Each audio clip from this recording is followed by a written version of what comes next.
All right, welcome back to Race, Place, and Inequality. Today we are going to be talking about Black sense of place. Okay. Monday, your place-based research project is/was due, depending on when you're watching this. So I hope you've gotten it in. Hold on real quick. Okay, so yes, your place-based research project due November 8th. Hope you've been working on it. Some people have talked to me about, what it is that they wanted to do and all of that. So that's good. For those who didn't, hopefully everything went well. And hopefully everything was clear on what was expected of you. With that being said, today we're going to talk about Black sense of place. Catherine McKittrick. This was a pretty difficult read, and that's okay. Sometimes your readings are a little easier, and then sometimes they're a little more difficult. But you'll be fine. I know it kind of pushed you, and that's okay, even if you didn't get to all of it, or even if it was like, "Ooh, this is too much for me." I understand, and that's why I'm here to kind of break it down. And the reason why I chose this particular piece was because a lot of our pieces are sociological or anthropologically based. They come from sociologists, they may come from political scientists, artists, creatives, most of the time sociologists, though, since that's just my field. But at the same time, I also know that there are some people in African American studies that also take this course, and hopefully you've been able to gain something from this course. So, like, I think we talked about E. Franklin Frazier and other people who will fall more in line with African American studies, for sure. I think when we talked about Chocolate Cities, definitely falls more in line. Well, that's kind of a mix between sociology, because they're both in sociology, but then Marcus Hunter is the chair of African American Studies at UCLA. So it just depends, but it definitely falls in line with kind of both disciplines. McKittrick, though, is less sociology, and she's more AFAM studies. So that's why I thought this would be a really good piece. And so if you read it, you get more of the sense of the historical part of an understanding of place and less sociology, which I think is good. But then you also see a lot of overlapping as well. So that's why I chose the piece. And I think it's promising. I think it's really good. It's definitely deep. It's definitely very, very academic. Her language is very very academic, superfluous in that way. So it can be a little difficult to read, but I think you get the overall gist of it. So with that being said, we'll go right into it. It's not going to take me long to go over this because, I kind of use this week as part of the week for you to do your work on your project. And then the next part, for this lecture, as well as some videos that I want you to watch pertaining to it. But I didn't assign anything for this week because, kind of wanted to give you all a break. But next week, more than likely, I will assign something. So yeah. So Black sense of place. And so these are the two of the four main questions. The other two questions I didn't really think was necessary for this class. But the main two questions I do want us to answer and discuss, that she talks about what is a Black sense of place in the Americas. And particularly she comes from the notion of, or she comes from the disciplines of history, as well as geography, which again is something, and mapping, which is something that, again, Chocolate Cities does as well. Zandra Robinson and Marcus Hunter. And then in what ways are the historical precedents of anti-Black violence in the Americas spatial and linked to our present geographic organization? So what is the notion of the Black sense of place? And then how do the historical understandings of place and the anti-Black violence associated with it, how do we use that to make sense of our present geographic space? So that is what we are talking about today. So first of all, Black sense of place, what is it, right? That is like the overall kind of one of the definitions, one of the things that we are, that we're looking to understand in this class.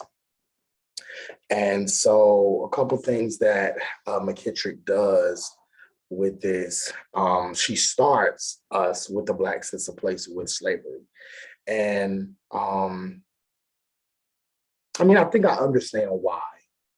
Personally, I don't like to start conversations around Blackness, especially from a historical standpoint with slavery. I always like to start it somewhere before slavery, although some people relate Blackness to Black American, and the Black American story to a degree, depending on how you look at it, can start at 1619, which is, the unofficial year that the first enslaved Black person came to the Americas.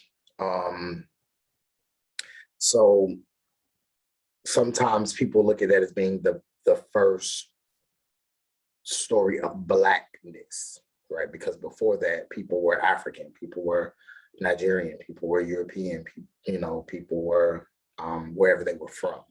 But this is when race starts to become more of a construct in our everyday lives. So that I understand. I don't totally agree, but everybody has their way. So she starts off by talking about this notion of a Black, and another thing about Black sense of place that I kind of, I probably would not do, which is why I like to, give varying readings, is that what Robinson and Hunter does, what they did with Chocolate Cities, and then also what they did with, there was a piece you read earlier this semester on Black placemaking.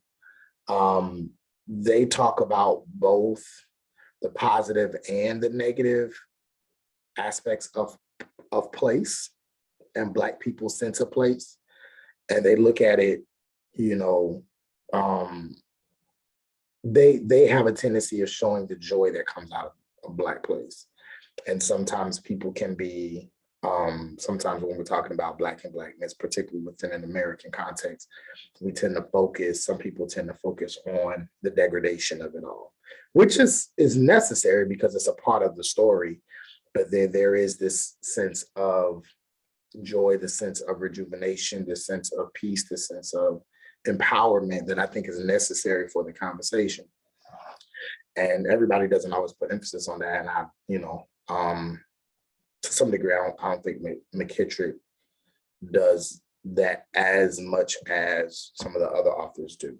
However, grounding us in a sense of place and telling that story through the Black American story, I think she does that in a way that is much more historically sound than the way that,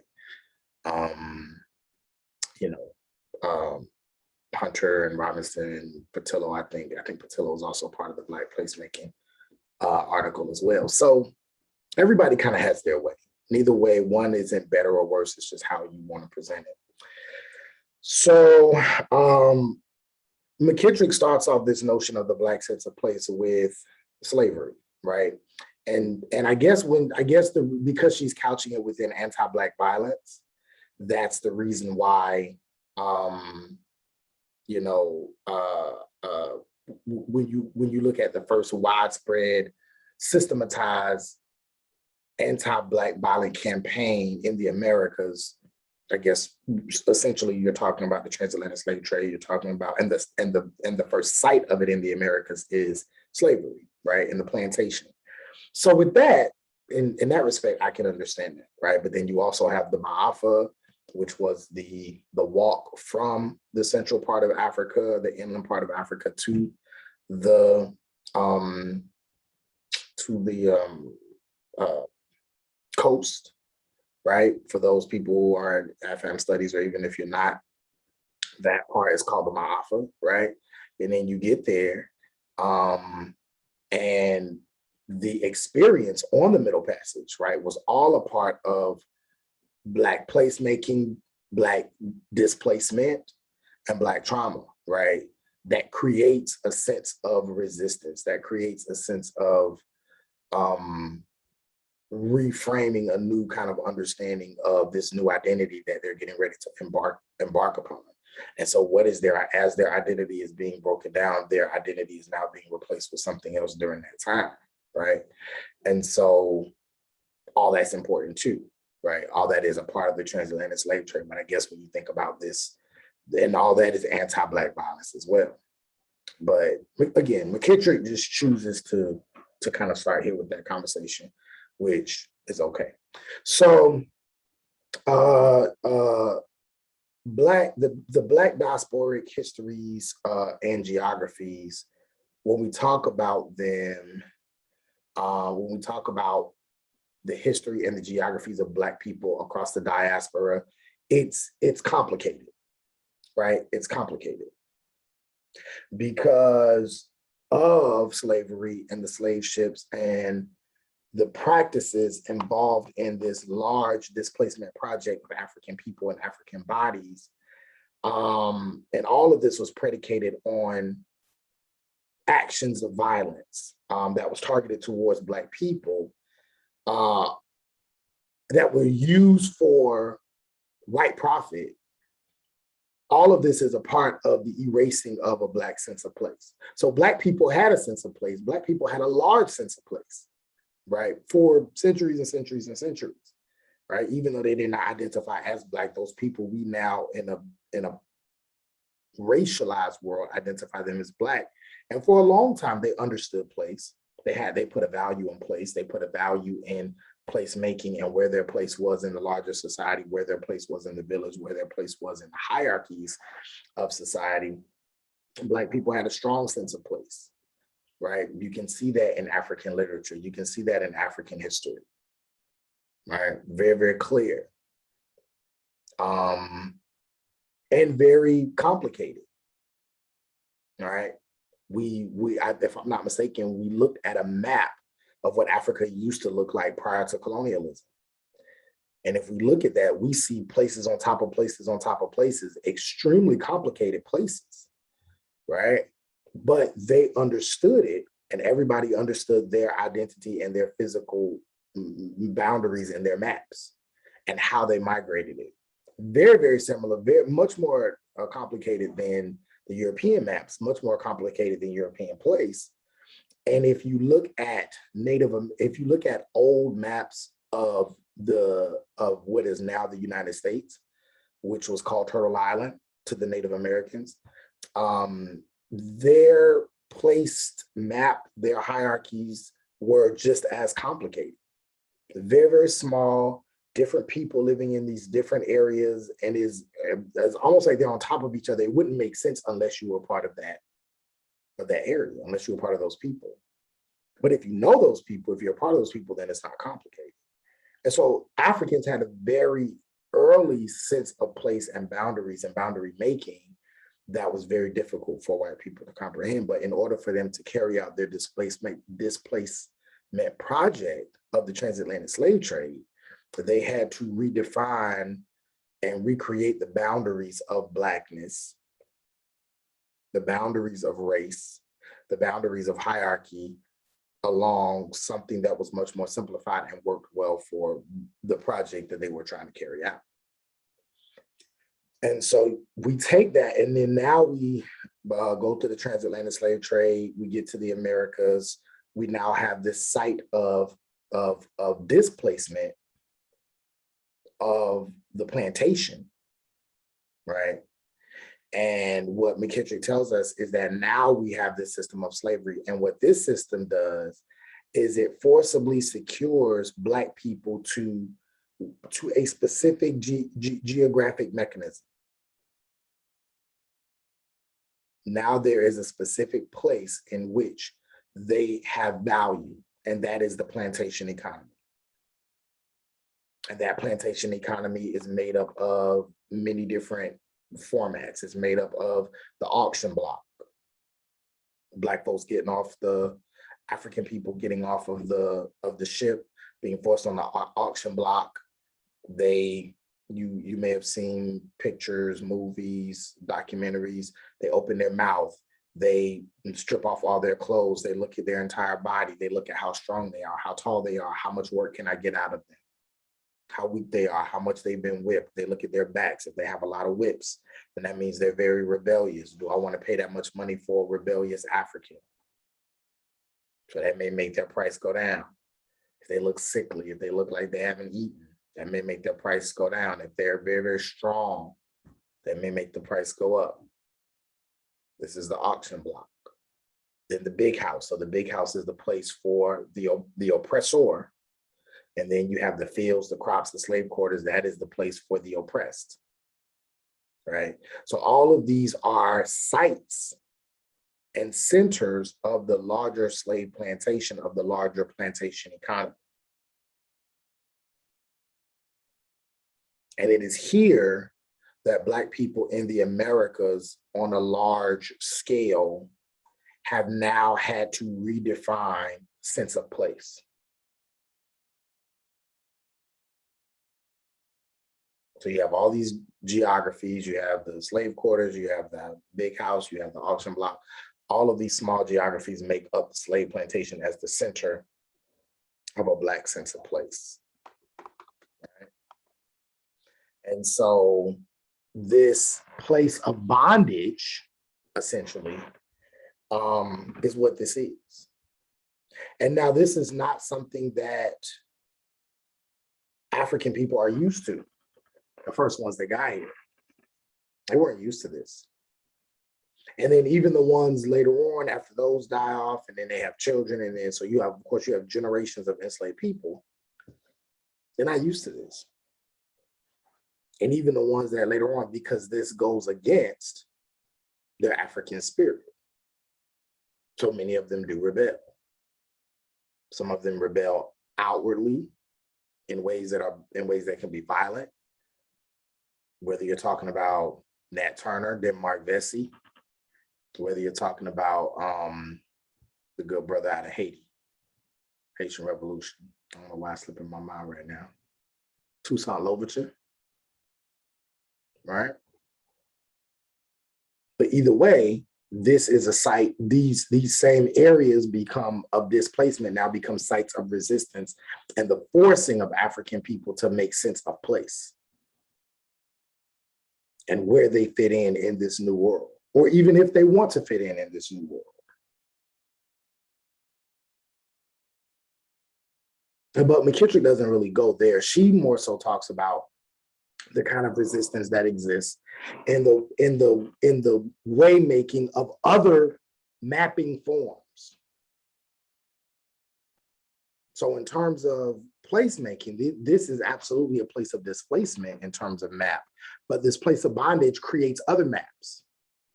Because now we can look at where people were in bondage and use that to map out certain cultures, certain Southern cultures. If you get a chance, it would be incredible for you to watch this series called High on the Hog. Oh my goodness, it's on Netflix. Oh, it brought, I think I cried. Don't laugh at me. I know they say that's against our, masculinity or whatever. Let's not appeal to the toxic masculinity in our society, but I did. I actually shed tears watching that because it was such a beautiful story.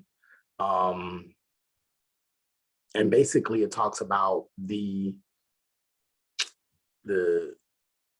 migration of food, right? From Africa to the Americas, to the American South, and then how certain recipes and certain foods and certain dishes went from the South to the North and out West. And a lot of the foods that we eat today, particularly Black people, but not even just Black people, because Black people are also cooks and chefs for white people. And They talked about the chefs that cook for the presidents, but how that food tells a story. And I mean, wow, I was emotional at how they were able to show that. But that is what McKittrick is talking about here. That because of this bondage, they created new forms of mapping. So based on where people were enslaved, now you can see what kinds of foods were where. Certain rice recipes were more so in South Carolina. Certain one of the things they talked about in the macaroni and cheese recipe. Actually, I didn't know this. That's something big in my culture, in African American culture, is a certain type of macaroni and cheese.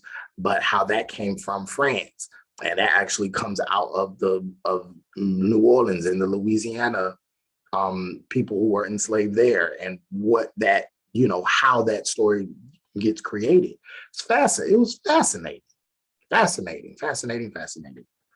And so I would highly encourage you, if you're interested in that, or even if you just like food and you just like the history of food and stuff like that, I would highly encourage you to watch that on Netflix.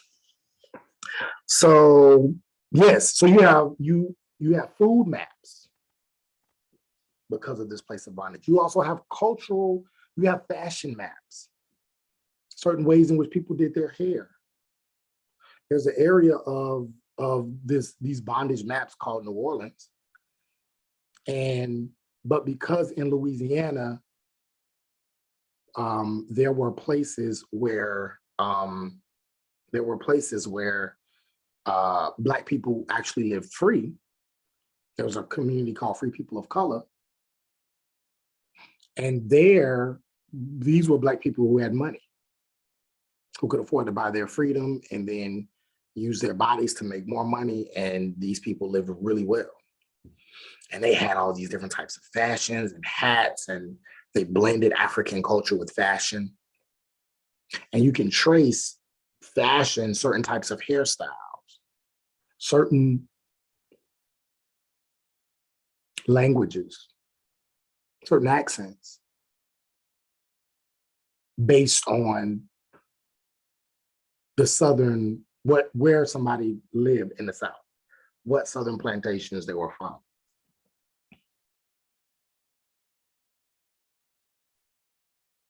And so what you see here is, or what McKittrick argues, is that because of these conditions of bondage, people were, particularly African people, were forced to be physically encapsulated. But these conditions of bondage did not keep Black geographies from morphing into alternative mapping practices before, during, and after transatlantic slavery. So you have maps of the fugitives, you have the maroon maps, where you look at, if you look at slavery in Jamaica, and you look at where the maroons lived after they fled the plantations, and the English couldn't catch them, they went into the maroon, they created a maroon community in the mountains where they were safe. Literacy maps, food nutrition maps, we just talked about that. Family maps, based on where your family is from, both Black and white people. Not just the Black people who were enslaved, but the white people that enslaved them, what that means. Based on where you were from, that tells a story based on location, based on place. Music maps, certain music, certain songs, certain instruments carry stories of place and placemaking, particularly within Black culture. There's no way that you can talk about the Harlem Renaissance. There's no way that you can talk about the Great Migration without talking about the movement of jazz. Jazz became popular in Harlem, but it first started in New Orleans. And as it goes from New Orleans, and then it goes to Alabama, and then it goes to Memphis, and then it goes to Chicago, and then it goes to Harlem, it takes on different forms because of those people and what they think and their culture and how they feel and how they were raised and what they bring to the music. If you've ever seen the Aretha Franklin movie, the one with Jennifer Hudson. She's from Detroit, so she's a big city girl. But then and she's not doing very well musically. She's not cranking out any hits. So then she comes back down south. She comes to Alabama, I think. And that is where she gets a sense of this soul music, this mixture of like soul and gospel and jazz that she adds into her music. And then that's where you get the hits like R.E.S.P.C.T. and all the other songs that you may have heard from Aretha Franklin, right? Because it's telling a story. And then sometimes you come back to get the origin story, the origin understandings, and then you know what I mean? So there are these stories, these maps that happen out of the bondage that exists, which I think was really powerful that she brings up. So these maps of language, of food, of culture were created overlapping and alongside the actual map, the cartographical map. And so those producers of the Black cartographers and explorers who document these roads and these boundaries and these cultures, also it is important for them to overlay those maps with the actual maps. So going back to Black sense of place. So when we talk about what a Black sense of place is, what we're talking about is a process of materially and imaginatively situating historical and contemporary struggles against practices of domination and the difficult entanglements of racial encounter. So we take the actual physical material struggles of slavery, of Jim Crow, of mass incarceration, of the civil rights movement, of protests, of rebellions. And then the imaginative struggles within the arts, within the culture.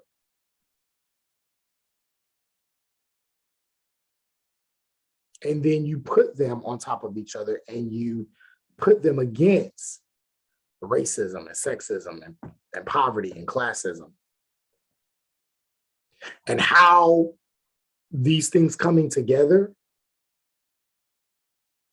and how these racialized encounters force the oppressed to make sense of where they are. It's a Black sense of place.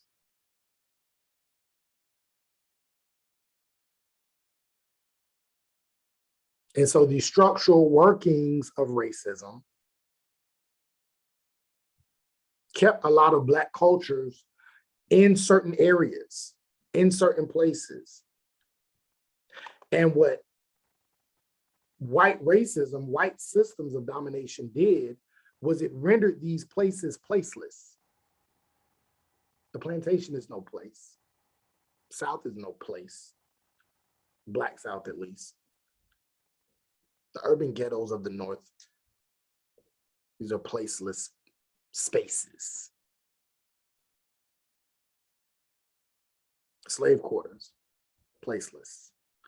Because the people there have no meaning. We talked about this earlier in the semester.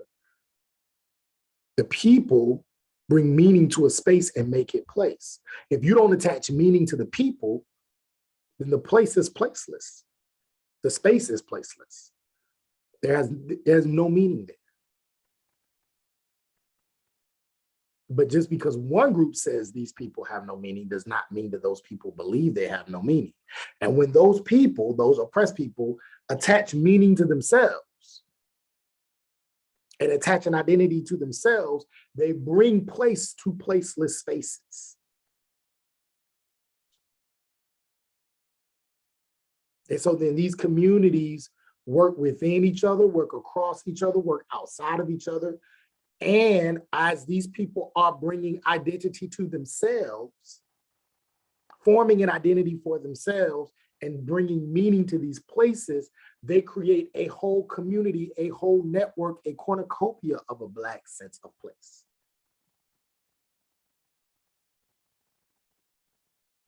And then when this happens, oftentimes what you have is the dominant group, white folks, will then see that there is place here, and then, try to profit off of it.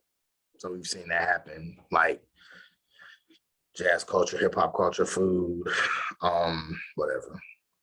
A lot of different examples.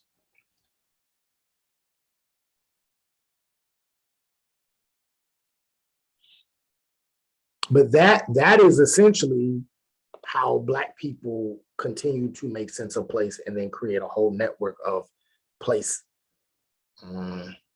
sensification. I just made that up. I don't know. But write that down. That's good. That's interesting. Place sensification. I don't know. Maybe I might use that in an article or something. All right. But McKittrick does reach out to sociologists when discussing this notion of place, because sociologists also have their mark in place, in understanding place. So she looks back at Massey. We've talked about Massey and Denton, and when we talked about American apartheid, residential segregation, Massey and Denton. And Massey also gives us a definition of a sense of place. When Massey talks about how the sense of place, or a sense of place, is power in relation to the flows of movement. He calls it power geometry. Power in relation to the flows and movement. So it's not just about the oppressed, it's also about the oppressor. And how do they respond to the placemaking done by the oppressed? How do the oppressed empower themselves to respond to the power? And how this flows and moves across spaces and boundaries and times. All this is also a part of the Black sense of place. And so when we talk about this, we're talking about different authors, different ideas, but they all kind of come back to a very similar conversation. The making sense of identity, the making sense of identity, the making sense of geography, in spite of structural forces.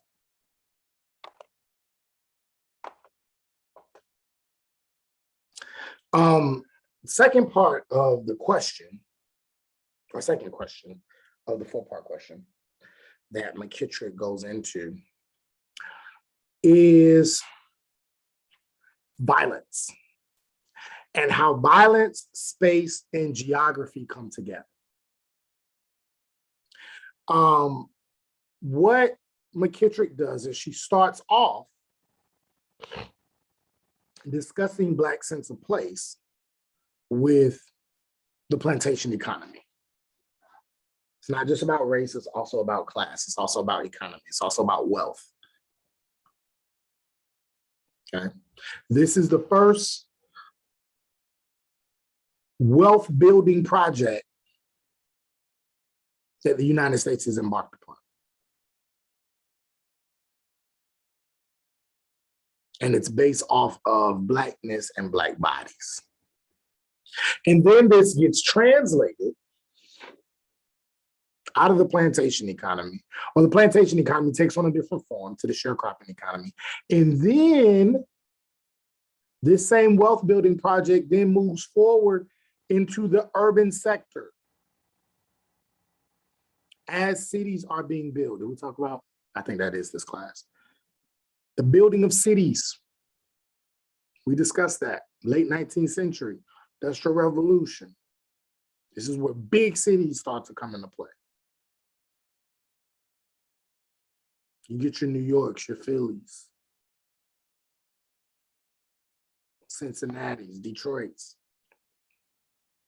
big cities. Now these urban sites where now Black people are starting to migrate to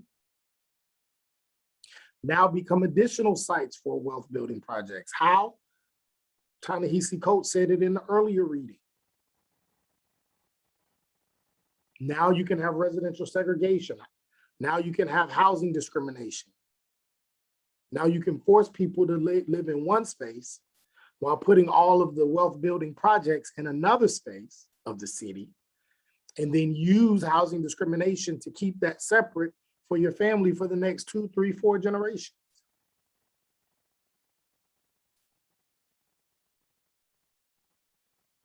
It's the same idea in the plantation economy, or the same goal, just achieve it in a different way. You concentrate people in certain spaces, you limit their access, and let the wealth continue to build. You may let a few out. You may let some get there, but not a lot. And you keep everybody else situated in what we call earlier on the Black Belt.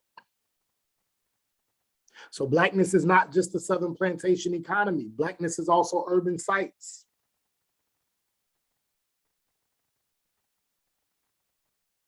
Blackness in the Americas. It's deeply connected to all different environmental sites. Sites of environment, sites of social and infrastructural decay, sites of surveillance. We've talked about that. Not just living, but who's watching over where you are living.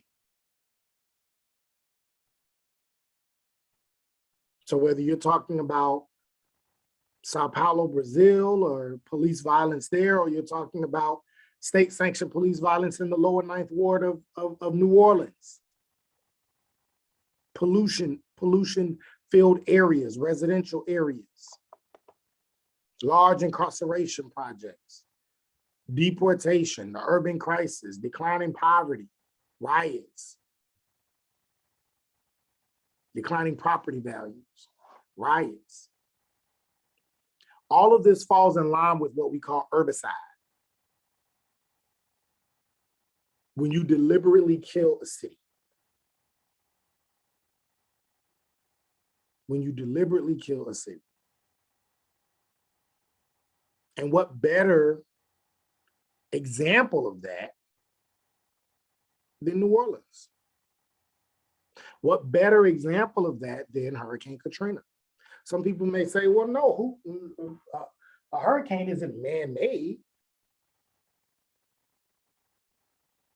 Nobody deliberately killed that city unless a person wants to say God or a higher power or the universe sent the hurricane to kill the city, but no person. True. People don't create hurricanes as far as I know. But people create cities, and people can protect cities.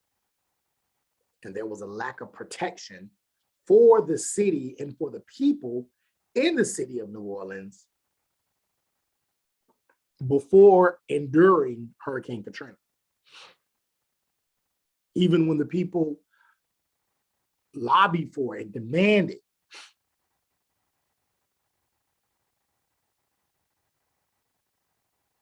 an increase in those levies, stronger levies.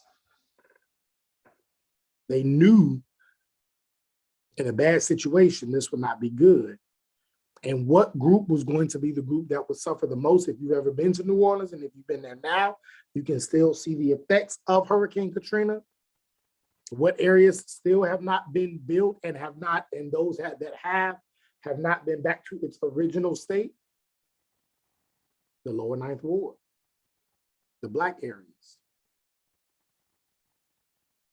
Was it Gentilly area? Because now that has been used to redefine New Orleans and reframe it as being a Black city to now being a new American city, rebirth, gentrified. Those areas have now been taken over by predominantly white and upper middle class people.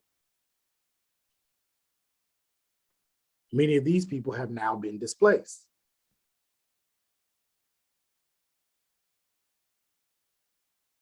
So while some people may say, well, New Orleans is an herbicide because nobody created, a person did not create the hurricane. People did, and poor government practices created the death of that city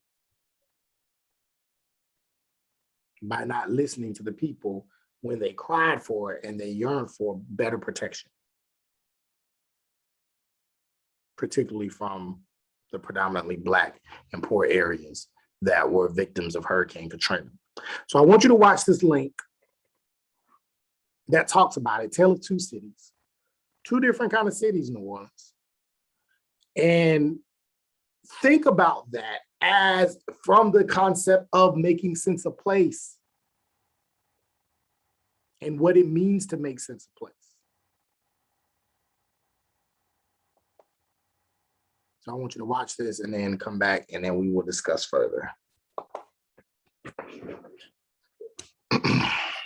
Okay. So as you can see, CBS did a really good job of showing the herbicide that existed and the larger displacement, particularly of Black people in New Orleans, but also the displacement within Black people in New Orleans as a result of Hurricane Katrina. So this is a solid example of what McKittrick is discussing, this intersection of violence, space, and geography, and how this occurs in the form of herbicide, and how this causes for this larger Black sense of place. How this fits into the larger framework of a Black sense of place. And we see all of these examples here. We see the examples of gentrification. We see examples of white flight. You also see examples of the inner city uprisings, people resisting, whether it be through the forms of politics, through the forms of economic empowerment.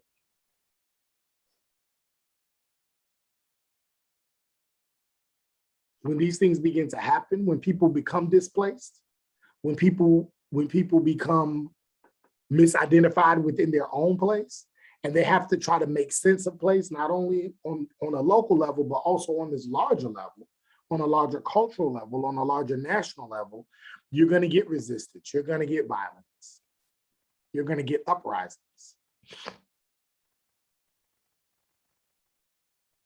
And so the ongoing destruction of Black place through herbicide, again, which is the deliberate murdering, the deliberate killing of cities, feeds into the larger annihilation of Black geographies in the Americas.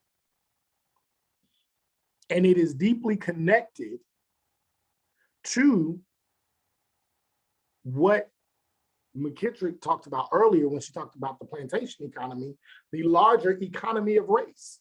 Race is an economy. Race has always been an economy. I mentioned it when I talked about the plantation and the sharecropping and the urban and the herbicide and the redlining and housing discrimination. Now it's mass incarceration. Race is an economy.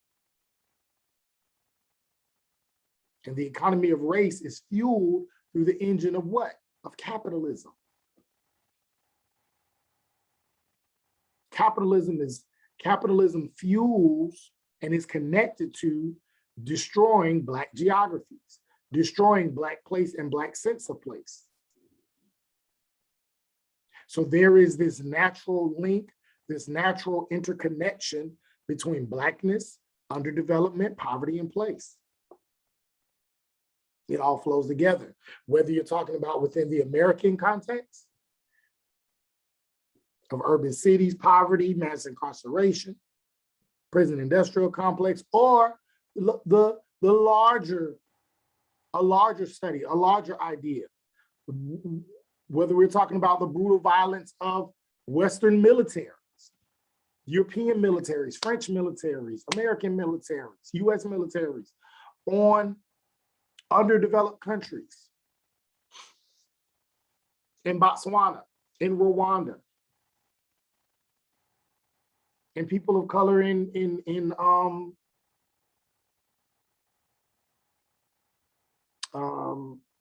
Iraq or Iran or in the Vietnam.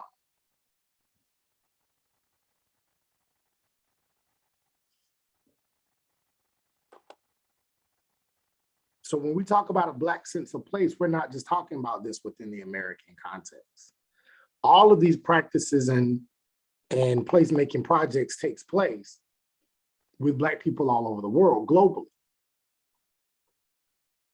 And with these practices, there is a racial punishment. Coming back into the American context, we see that racial punishment through the criminalization of non-white bodies. That is the plantation economy in the present day. Goes back to the question. In what ways are the historical precedents of anti-Black violence in the Americas spatial and linked to our present geographic organization? We see the plantation economy right here. There is an amazing documentary that's coming out. I think it's gonna come on Showtime or HBO. It's called Attica. I saw the previews for it yesterday. It's called Attica, and it's about prison rebellion in a prison called Attica. Where's Attica located? I think it's in New York. I believe. I'm not sure. Yeah, it's in New York. And there was a big rebellion that occurred, I think in the 70s, 60s or 70s, because of the ways in which these prisoners were being treated, like in very inhumane conditions, extremely inhumane conditions. Kind of goes back to what we talked about with, I think, did we talk about it here or? I wonder if we talked, we talked about Foucault and how we're not as progressive as we think we are because of our current carceral system.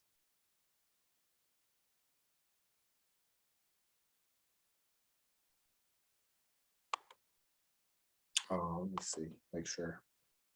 Kind of losing my place, I'm all over the place. Okay, yeah, so we see that with the criminalization of non-white bodies, the legal codification of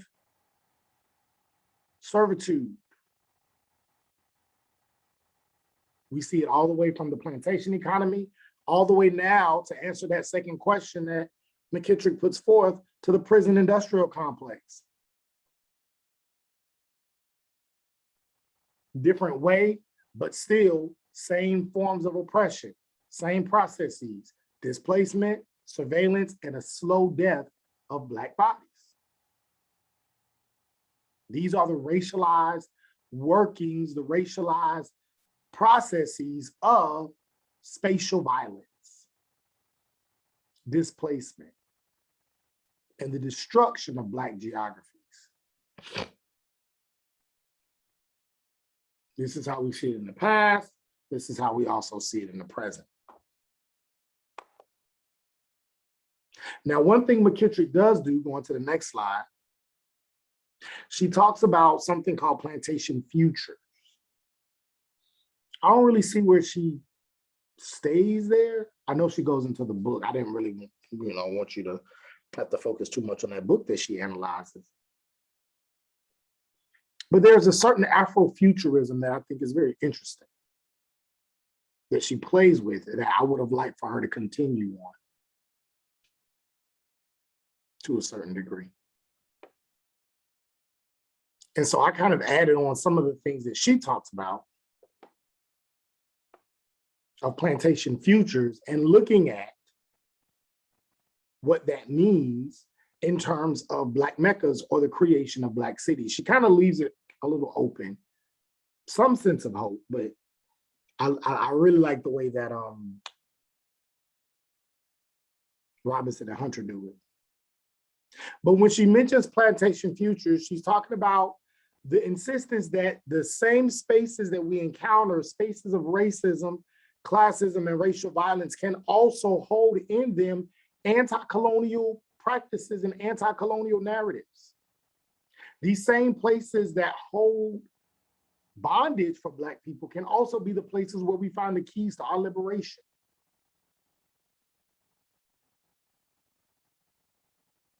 And the conclusion that I'm working on for my own research is that the keys may not necessarily be in the places themselves, but the meaning that people bring to them. We bring the keys to the place.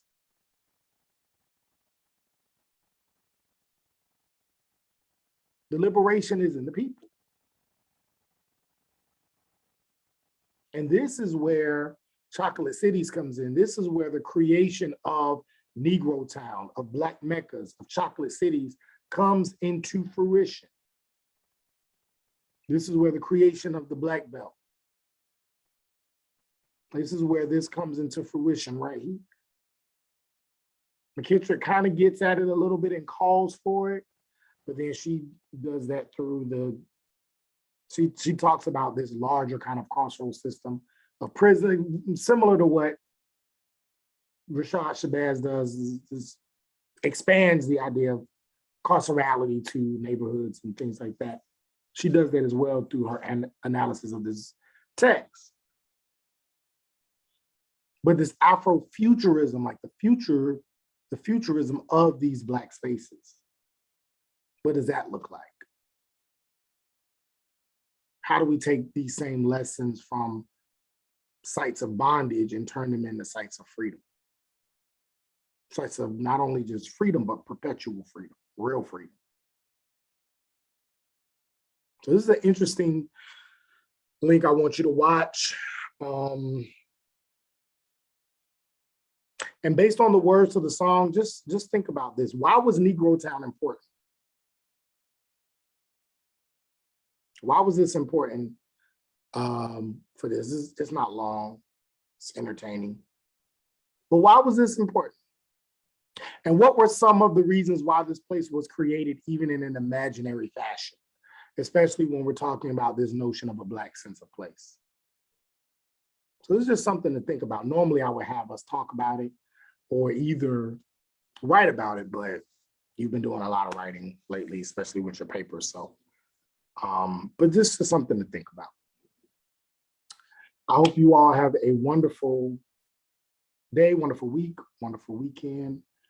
And feel free to reach out to me during office hours. Your paper, your final paper has already been done. So the last main thing you have now for this class is your exam and whatever assignments I have for you.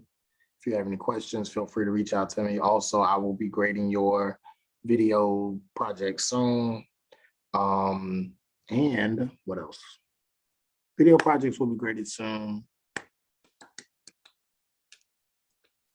Yeah, that's it. Anything else I haven't graded, I'll be grading those soon. Yeah, feel free to reach out to me during office hours or email or inbox me. Have a great day.